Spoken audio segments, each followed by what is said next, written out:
इस्लामाबाद की मकामी अदालत ने सेनेट इलेक्शन में मुबैना रिश्वत केस में अली हैदर गिलानी, पीटीआई रहनुमा फ़हीम खान और कैप्टन जमील के नाकाबिले ज़मानत वारंट गिरफ्तारी जारी कर दिए हैं। आपको बताएं, ये अहम खबर सामने आई है कि इस्लामाबाद की मकामी अदालत ने सेनेट इलेक्शन में मुबैना रिश्वत केस में अली हैदर गिलानी, पीटीआई रहनुमा फ़हीम खान और कैप्टन रिटायर्ड मोहम्मद जमील के नाकाबिले ज़मानत वारंट गिरफ्तारी जारी कर दिए हैं। इस्लामाबाद की मकामी अदालत ने सेनेट इलेक्शन में मुबैना रिश्वत केस में अली हैदर गिलानी, पाकिस्तान तहरीक इंसाफ के रहनुमा फ़हीम खान और कैप्टन जमील के नाकाबिले ज़मानत वारंट गिरफ्तारी जारी कर दिए हैं। आपको बताएं कि इस हवाले से एक मुबैना वीडियो भी सामने आई थी जिसमें रिश्वत का बाजार गर्म दिखाया गया था। आपको बताएं कि इस्लामाबाद की मकामी अदालत ने सेनेट इलेक्शन में मुबैना रिश्वत केस में अली हैदर गिलानी, पाकिस्तान तहरीक इंसाफ के रहनुमा फ़हीम खान और कैप्टन जमील के नाकाबिले ज़मानत वारंट गिरफ्तारी जारी कर दिए हैं।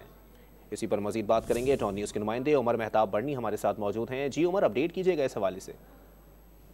जी बिल्कुल, इस्लामाबाद की मकामी अदालत ने अली हैदर गिलानी के नाकाबिले जमानत वारंट गिरफ्तारी जारी कर दिए हैं। अदालत ने पीटीआई रहनुमा फ़हीम खान और कैप्टन रिटायर्ड जमील के भी नाकाबिले जमानत वारंट गिरफ्तारी जारी किए। केस की समाअत जज उम्मीद बलोच अली ने की। अदालत ने तमाम मुल्जिमान के नाकाबिले जमानत वारंट गिरफ्तारी जो है जारी करते हुए केस की समाअत 14 जुलाई तक मुलतवी कर दी। आज फर्द जुर्म आयद होनी थी और अदालत ने तमाम मुल्जिमान को फर्द जुर्म के लिए तलब कर रखा था। ताहम कोई भी मुल्जिम जो था वो आज अदालत में पेश नहीं हुआ, जिसके बाइस तमाम मुल्जिमान के नाकाबिले जमानत वारंट गिरफ्तारी जारी किए गए। जी बहुत शुक्रिया उमर मेहताब बर्नी अपडेट करने के लिए।